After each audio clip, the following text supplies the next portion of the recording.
Good morning, everyone. It's Joker, and today we are back with another slime video. And it's time for everybody's favorite video in the whole wide world that is totally objective and not of any subjective opinions whatsoever. It's the tier list update for August of 2024. We have quite a few units to get through of battle because we got 5 skill fusions. They won't take very long though. And then we have our free-to-play unit and our 2 protectors. So if you like the video, great. And if you don't like the video, in my opinions, well, then you can go to the app media one and you could look at their happy rankings and and then you can use their triple S tier units and you can come back and let me know how you feel about that. But let's go ahead and get started with our protectors since we're already here. Benimaru is one of, if not the highest damaging stacking blue protectors in the game. He is limited to a Pierce focused team, which sometimes is good and sometimes is not good. I still think that he is still very, very strong. So I'm going to put him up into S tier. Very good. 100% Pierce power means that you can almost negate a 100% Pierce resistance, and then he's still stacking you ult damage. So while being generic enough, he's not as, generic, quote unquote, as Renard would be, since it's weakness strike and ult resistance down, but he is still fairly solid. And if you are on a stage that wants Pierce, he's going to do way more damage than Renard.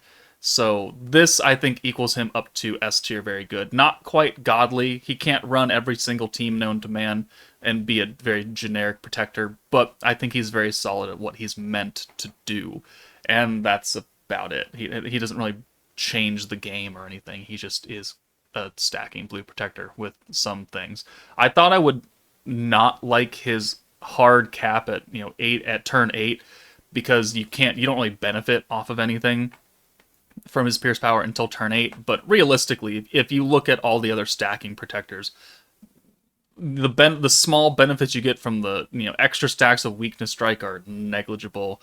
The extra attack is negligible. It's really meant for the nuke, and I would actually argue that Lumi has more impact on turns 1 through 7 than Benimaru does, but because none of his buffs you see until you nuke, which is turn 8. His ult damage you don't see on your normal orbs, and the Pierce power you won't see at all until turn 8. At least with Lumi, you're getting higher attack and you're getting guaranteed synergy, which also raises your attack. Renard weakness strike is shit, but hey, it's something. But the flat 100 means that even if you're not running an optimal team and you don't quite get that 10 equivalent stacks, you're still going to do 100% Pierce power, which is good, objectively. Free-to-play Albus, I think, is a solid protector, and I think her existence now pushes this Xion down, because this Xion is essentially the same thing as Albus, but doing weakness strike, which requires you to be type advantage, and also it's just an inferior buff compared to 10% ult damage. So 10% weakness strike, you have a limitation of being type advantage or on the team. This Albus, also being generic protector, just magic characters, any magic character gets extra damage against fire, is better than Ogre's Pride versus, Commander versus Light. So that's also specific. And alt buff is just a superior damaging support buff than weakness strike. So Albus's new existence pushes Xion down into the limited tier because she technically is limited. Albus is okay.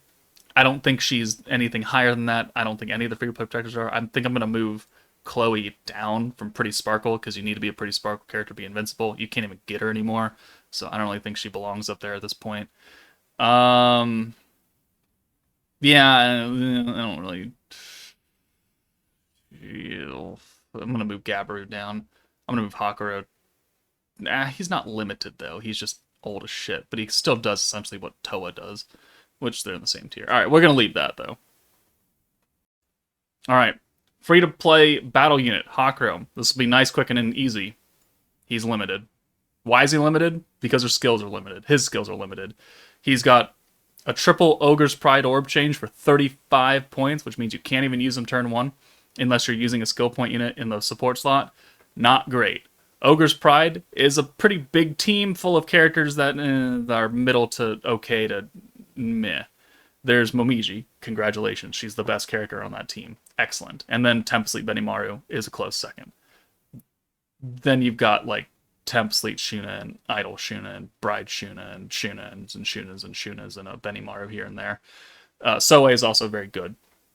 But limited. Can't use him turn 1 because he costs too much. His second skill rushes Ogre's Pride alt gauges. Again, just Ogre's Pride all over the place. What makes Gopta and Renard so good, or Rieger so good? They alt convert, don't care who they are, and they orb change, and I don't care who you are. Glenda alt converts, technically, and then her second skill is a support buff for Commander, so that's why she's not in S tier. But these two are very good. This Veldora, I think I'm going to move up into very good. Even though he only changes his own orbs for Exalted Champions, it's cheaper. And on a green-focused team, his green buff is the best thing in the game so far. So he gets to get bumped up to very good. This Hakuro, he's stuck with Nabe, he's stuck with Diablo, he's stuck with Misery, because they all have super limited skill sets. Nabe gonna be the least restricted one, but I still don't really like her that much. Just having that blue orb chain that's unrestricted, and then the special convert that is restricted. Misery, everything about her is restricted. Misery is just a cheaper version of Hakuro, realistically, because she converts 3 orbs for Primal Demon, but it's only oranges, but it's 30 points. And then her single alt swap is for Primal Demons. So they are almost the same. Therefore, they will occupy the same category of tier. I don't like Hakuro. Make more units like these guys. Don't make units like this shit. Not if you want people to use them on other teams, which I want them to be able to do. Alright, battle units. Starting with the skill fusions. Dark Xion. Currently at situational at best. Yeah, she's going to stay there. What they did was they put Pierce Resistance down on her poison skill. Cool. It makes sense with her Pierce Power and Pierce Rate first skill. And then it added an extra 4 turns to her her poison dodge, which I guess is cool, but it is situational. You don't really use poison dodge all that much except for a Jubilee stage or 2 every month, and her Pierce skill is not going to be useful for that kind of thing. So she doesn't really need to move up into B tier at all. Fire 2.0 Benimaru, also in situational at best. Yeah, he got worse. They made his orb change even more expensive in exchange for a little bit of extra burn damage. Nowadays, burn is not something that's highly coveted. It has some usage in maybe one specific stage that's always around, and that's Tempered Edge, and you can just clear that with anything nowadays. And I am never a fan of making orb changes more expensive than what they already are.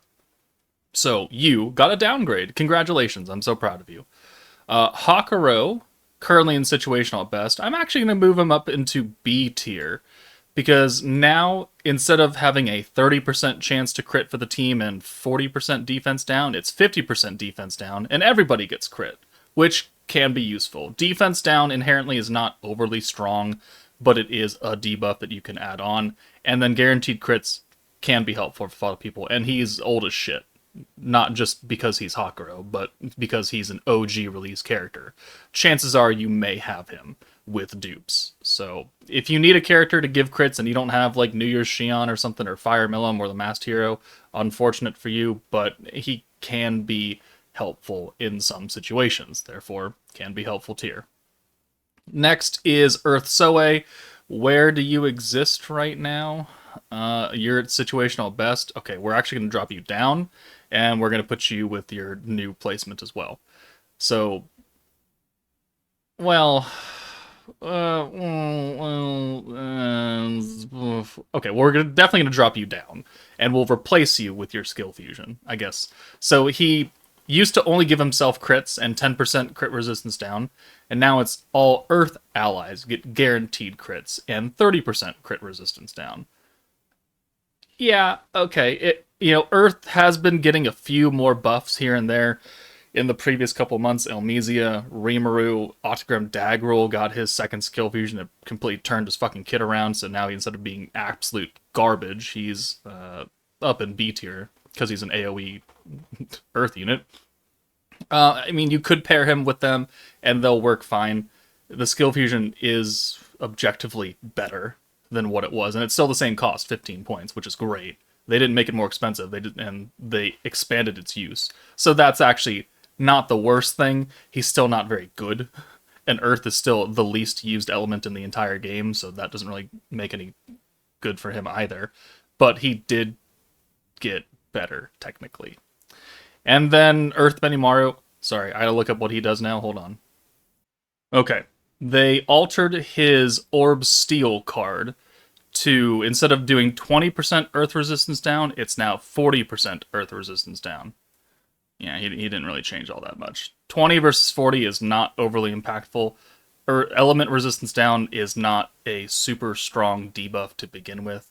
He didn't change. He might as well not have changed. So, you get to exist down here. And so far, Hakuro has been the most useful out of all of the Ogre's Pride skill fusions, which now lets us move on to the summonable characters, Momiji, Soe, and Shuna. I think we'll get Soe out of the way. He's going way, way, way up. Great on most teams. So he's got his special convert for blue orbs, and it doesn't matter what color they are. They could be green, they could be orange. He will change 2 of them to blue. That is really, really good generic viability on any blue stacking team. And then his first skill, his buff skill, is magic allies get a 70% attack buff, which is impactful because that's half the game is magic, if not more, right now. And then the second part is the synergy power, which is unrestricted. Anyone can get 50% synergy power. And if you use 300 points prior to using Soe's skill, it's now 100% synergy power. So you have the capability on a magic team that's synergy focused of doing 170% buff, plus an unrestricted orb change. That could be whatever color you want it to be. That means that he is great on most teams, blue stacking, magic focused, synergy focused. Not every team, that doesn't make him godly, but he's great on like 90% of teams, I would say. And that is very, very, very good. So we've come a long way from this Soe up here and this fucking Soe. So congratulations to Soe getting a redemption arc. I'm very proud of him. His new unit is very, very good. Momiji is an AoE DPS character who can enable herself to do a lot of damage. Her actual buffs as a support character, though, are not as impactful as you would like them to be. So while she does do ludicrous amounts of damage, trying to put a double 80-point skill unit on any team is not exactly viable. Guaranteed pierce rate is cool if you are getting somehow pierce power. Otherwise, just pierce rate by itself does not really do that much for you. Synergy and synergy resistance down is good on a synergy team, and it's generic, so you can use that if it's a synergy-focused team. If it's crit and you don't want synergy, if it's pierce, you don't want synergy, then that skill is useless. And then her fire attack that comes on her pierce skill, that's only for her. So these skills enable her to do extra damage when you have the other support units on the team who's giving them synergy power, who's giving her pierce power, who is giving her, alt damage. Stuff to go alongside her fairly standard rate buffs, which by themselves are not super duper strong. But the fire attack is hefty. But a double 80-point skill unit does not fit on most teams. She fits on more than a few teams. She's really good. If I'm going to look at her as a damage-focused character in her prime setting, she'd probably be up here. But I'm not only taking a look at that, I'm looking at other generic viability. And there are not a lot of teams that can handle double 80-point skills. Like Raphael's double 55, okay. Guy is 80 and a 30. Orb change and the alt buff. Guy is stunning. Megamine, Violet, they're both orb changers and buffers. Blanc is a buffer and alt swapper. Like, none of these characters are double expensive. They have one expensive buff and then one utility buff, and that's what makes them good on their teams. These are just raw buffs, and it's expensive. You cannot really realistically use them along with other things on a burst team in most scenarios. You can finagle your way to it, but I wouldn't recommend it. So I'm going to put her down into S really good. I know some people are going to want her up here for her disturbing amounts of damage that she can do, but I'm personally going to put her in really good. And then that brings us to Shuna. The least useful single target nuker of any meta that I can remember for quite a while. She has the kits of both Blanc and Violet rolled up into one, and you would think that's really good. But on a Magic team, Weakness Strike for everybody and Magic Buff for everybody is really good. And if you take these two characters away and you use her, essentially what you're getting is an extra 20% magic attack, because Violet's giving 100, Shuna's giving herself 120, and then you're also taking away the magic buff from all the other characters on the team. So if you're trying to triple nuke, right, with Momiji and Soe and Shuna, and you don't bring Violet, well, only Shuna's going to get a magic buff, which is going to severely nerf Soe and Momiji's damage. And then her other skill is a triple alt swap, which is actually cheaper than Blanc. It's 15 points. So she is going to go on to double S, great on most teams, strictly because she is essentially Blanc 2.0. They have almost the same kit. They both give 100% weakness strike. They both have a triple alt swap to blues. One is cheaper, which makes Shuna objectively better. And then the synergy resistance down is great if you're on a synergy team. If you're not, it means nothing. Her magic buff, if she's nuking, great. If she's not nuking and she's a support character, it means nothing. So both of these secondary skills on their first skills are subjective to a scenario. If they're not in that perfect scenario, they don't do anything, which means that you're triple alt swapping and giving 100% weakness strike. So they are essentially the same fucking unit. Therefore, they will exist in the same tier, even though as a single target nuker in her own meta, she's like down here somewhere. She's just man, I've done damage tests with this Shuna versus Momiji and giving Momiji the 100% alt buff or a magic buff and then giving her everything else, and man, Momiji just with that fire buff outpaces this Shuna by literal millions of damage. And that's kind of embarrassing, but also good because we have a good AoE fire unit now. This Shuna is only up here because of her generic utility. Otherwise, I would drop her way down. Whereas this Momiji would be up here for damage, but for generic viability, drops her down a bit. Now, I feel like people are going to argue Momiji a lot. I feel like people are going to argue Shuna a lot because they don't think she should be that high. And you know what? Fair. I can hear arguments on both sides all day. I get it. But as a longtime player who values characters for viability, generic use, not only as damage-dealing characters, because let's be honest, I could make this fucking wind trainee do millions of damage if I wanted to. It is not hard nowadays to make a support character, a very weak character, do a lot of damage. It's not hard. There are enough characters in here. But are they good enough to handle that alongside doing damage themselves by enabling other characters? That's where things get a little iffy. Can you use them on every team? Yes, no, maybe so. Okay, well, there's an issue. Am I going to bring this Momiji on a Fire Toa team? No. Am I going to bring this Momiji on a New Year's Blessing Xion team? No. Why is that? Well, Xion's already giving guaranteed synergy. Okay, well, I don't need that skill from Momiji anymore, but the synergy resistance down. It's a decent buff, but for 80 points, that's asking a lot for half of a skill that's already being used. All right? The Exalted Champions team, another burst team. Am I using Momiji to get guaranteed Pierce and guaranteed synergy? No, because Guy already gives synergy, and the team in their beatdown battle doesn't want you to Pierce, so it's not very useful there.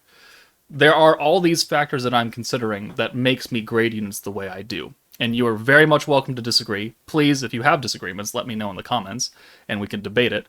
But otherwise, This is how I feel. Also, we're going to make the first change. I'm going to drop the hero down. I'm going to drop the masked hero down to SS. She is now over 2 years old. She's still the only unit that has rewind and guaranteed crits, which means very, very good. But we don't really find ourselves using the hero that much anymore. Rewind is not nearly as impactful as it once was years ago. She's still good. Still double S tier. Not quite triple S, because the rewind is not going to save you from dying like Raphael, or give you triple alt swapping and double generic viability support like Overlord Shizu. She's not quite that good anymore, but she's still pretty solid. So we're going to move her down. We'll put her... we'll leave her there, I guess. As far as any other changes... yeah, I still haven't used these two because I still haven't pulled them, so I can't put them anywhere else just yet. Yeah, I think we're okay here. Actually, you know what? Elmezia is going up. Elmezia will go up. The renaissance of Earth and Fire characters has really pushed her value. She's still limited to Earth and Fire, which Fire and Earth, again, have gotten buffs. I don't see them getting more buffs in the next couple of months, though. But if you are running an Earth and Fire team, she's going to be probably your second strongest support option besides whatever nuker is actually on that team. It'll be a while before I put her into S tier for really good until we get even more Earth and Fire characters. But she definitely deserves a raise now out of B tier. So that is the tier list for August of 2024. Again, let me know your thoughts in the comments below. But that's it for me, guys. Take it easy, and I'll see you all later.